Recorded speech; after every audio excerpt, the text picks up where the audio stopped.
Hello guys, welcome back to the channel. The WNBA is getting absolutely trolled right now, and it has gotten so intense that even former NBA players are joining in. We're talking about Enes Kanter, who jokingly declared himself eligible for the WNBA draft, and somehow the WNBA Players Association responded, which only made the situation even funnier. But that's not where it ends. A WNBA reporter covering the Connecticut Sun is also getting absolutely destroyed in the comment section, with fans piling on and turning the entire situation into a massive online spectacle. Honestly, it's hard to watch without laughing. And if you want to see just how crazy this whole situation has become, Benny Johnson has a video that explains everything better than I can. His breakdown shows exactly why this has turned into such a huge trolling moment for the WNBA.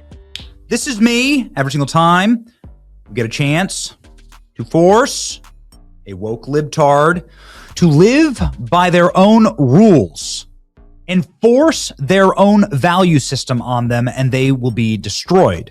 Make them eat their own words, and the WNBA is going to eat it good and hard tonight.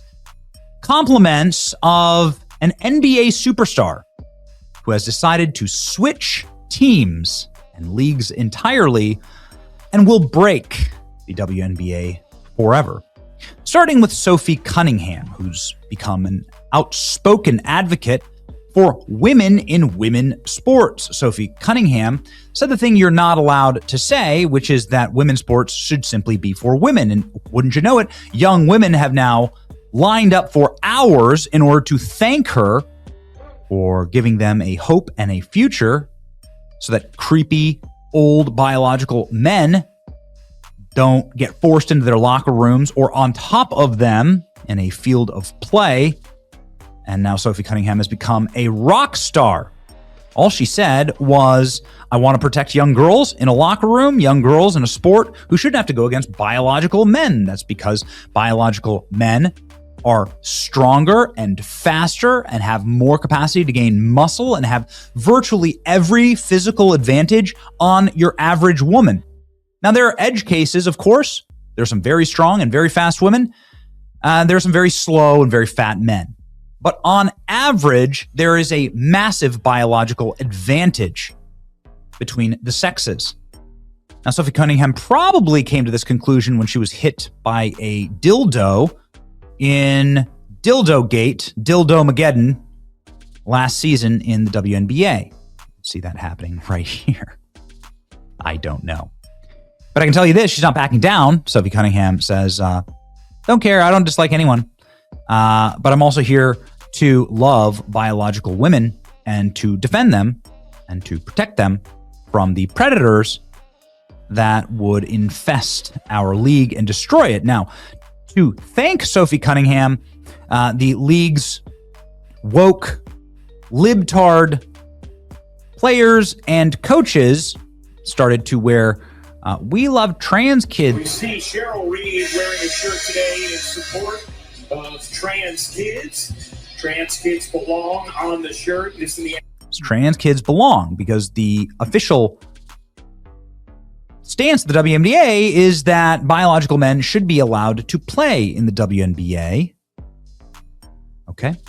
Go ahead and run that back. Riley Gaines now, you can see courtside at the WNBA with Sophie Cunningham. It's become quite a movement here, but the bricklayers in the WNBA who do nothing but lay bricks all night, every night, are here saying, yeah, I'm excited to have trans players in the league. You know, we've seen, I think it's trans rights right now is our new battle. That's what I think I was saying, that like the battles have changed. Oh, yes. You know, like our intentions have been the same, but now the environment has changed. We see trans people's rights being, you know, stripped away from them. There's a lot of discourse around trans athletes and what they can compete in. I would welcome a trans athlete on my team or against my team anytime. I don't think it's a problem in the world. It's just another way to kind of attack trans people. So this player, Gabby Williams, she's a WNBA star allegedly, really stretching the definition of what star means. But anyway, I would welcome a trans athlete on my team or to play against me. Now, many people have noted that there's a French trans basketball player, Julie Tetart, who averages 21 points per game. Here's Julie. Some gameplay from Julie. My. Okay. Pretty dominant. Why hasn't the WNBA drafted Julie? Not sure. But still, the WNBA is tripling down on we need more men in the WNBA, right? And it's going to eventually come to a head, which it has now. WNBA coach says men should be able to play in the WNBA. Finally! Good. Enes Kanter Freedom is a WNBA player an NBA player, future WNBA player, current WNBA prospect. And Enes Freedom has announced today that he is eligible to play in the WNBA and is excited about it, in fact. Enes Freedom played 11 seasons in the NBA as a center. He's 6'10", which would make him the tallest player in the WNBA. And he's been very successful. Won championships and so on. He's a good player. And why wouldn't the WNBA want this talent? Here's the announcement video.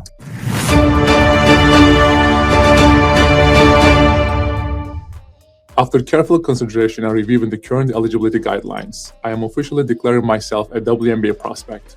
If simply declaring who you are is all that's required, then I meet every single requirement necessary to compete in the WNBA. My team and I have carefully examined the WNBA's eligibility criteria and governing framework surrounding self-identification and inclusion.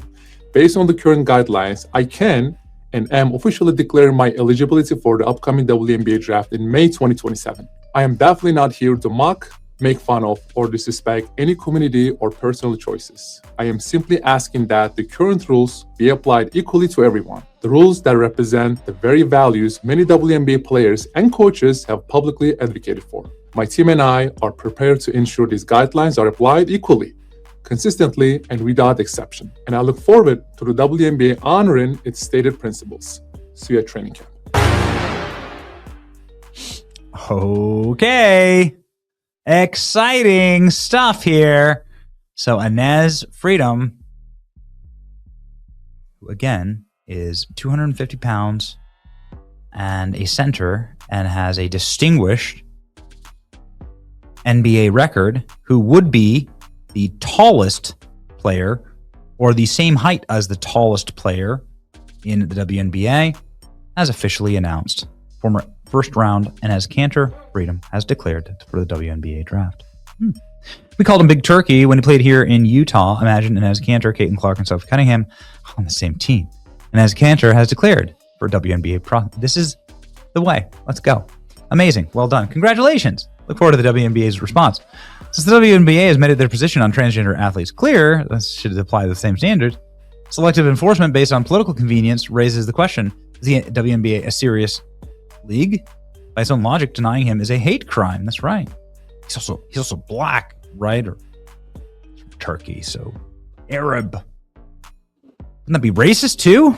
But shut up. We're all waiting your response, WNBA. Pretty amazing. NBA player Lonzo Ball and Michael Porter Jr. say they would dominate the WNBA as 8th graders. Conversation, because it should be common sense, but like it's just not. But I appreciate, common sense. I feel like sometimes I mean this as respectfully as possible. But 9th grade Lonzo Ball in the WNBA, it's going crazy. All right, because look, in 9th grade I'm over 6 feet. And I'm dunking, like I'm coming through the no girl in the WNBA is doing that. I'm going back door, throw it up. Like I'm looking like Jordan out there. So I'm gonna just say, and I mean this so respectfully. So great senior. Middle school down, I give it to the WNBA. I'm gonna go probably 8th grade, because look, but I have real experience doing this because I played. My sisters went to University of Missouri, and I was still a young dude, and they had me playing like on the scout team. And they had a few WNBA players on the team, like Sophie Cunningham and couple others. And I think I was like in the 7th or 8th grade going dumb.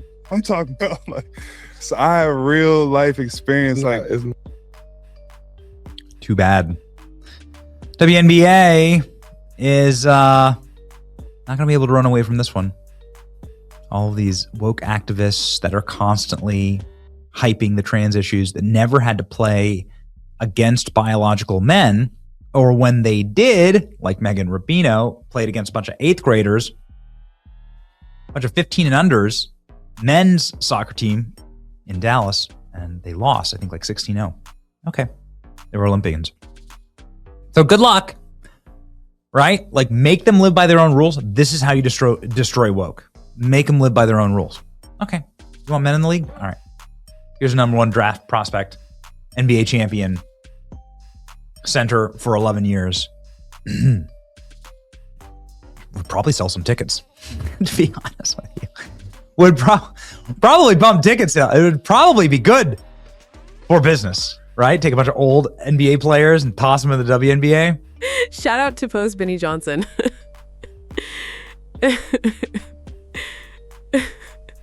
Wait. Here is the Ben Daniel podcast funny reaction. Of humor for these comments.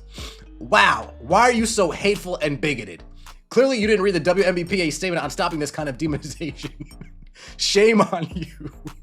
Here's CDS. Damn, what a disgusting, bigoted, hateful transphobe you are. Truly disgusting. Hopefully you lose your job. We can't have this kind of transphobic behavior from media. Truly vile. It's always it's always a woman hating on another. Wow, that shit makes me laugh. Wait, are you calling her embarrassing for how she identifies? The transphobia is crazy. How dare you attack a brave trans athlete for finally embracing who she truly is? Shame on you. Please don't speak about fellow strong, successful women like this. It's 2026. Being a misogynist doesn't look good on you. Wow, she's getting wrecked. Wow. Your comment is super transphobic. Wow. I bet you look at yourself in the mirror and call yourself an ally. Shame on you. That's an extremely transphobic comment. Are you saying isn't? Wow, this is wild. Why are you? She is living her dream and you are a disgusting human being and a bigot at that for attempting to deny or denigrate that. Wow. This, hey, we got to be more inclusive, folks. Myself as well. We got to be far more inclusive. I mean, I chimed in on this. I'm fucking disgusted. The way so many people are treating Enes of Freedom Kanter after finally living her truth, you should all be ashamed of yourself. She is brave, stunning, and courageous, and we all should root for her to succeed in this new stage of her life. So many people who advocate for people like her to suddenly turn their back only because she's new to the lifestyle, shame on all of you. Her past career as an NBA player shouldn't matter. She is reborn. Kathy Engelbert needs to put out a statement immediately and force a team to sign her. I'm literally shaking. Let me know your thoughts in the comment section below. Like the video, hype the video, subscribe to the channel. That means so much to me. See you next time, and as always, take it easy. Shout out to the Ben Daniel podcast. And, a trans France player, Julie, whatever his name is, Julie Tatart. He was about to be signed. Team was in contact with him. They were about to sign him. It was for real. Based on the information I've heard, I can't verbatim say that it was going to be a guarantee he was going to be signed, but I did hear that there were teams contacting that young man to sign him. And now we've got Jemele Hill backtracking. Is Cheryl Reeve going to backtrack? Is Stephanie White going to backtrack? Because it's getting hotter than fish grease in the kitchen, if you know how. I'm going to tell you what's crazy. He's done this. The league is a hypocritical farce. If he is not the #1 overall pick, if he's willing to go out there and actually play, there's no question that his skill set will crush every player in the league. And he's young enough, he can give it a good 4 or 5 years. Just calling it. Keeping it real. Tell me what you think. Don't forget, like and subscribe.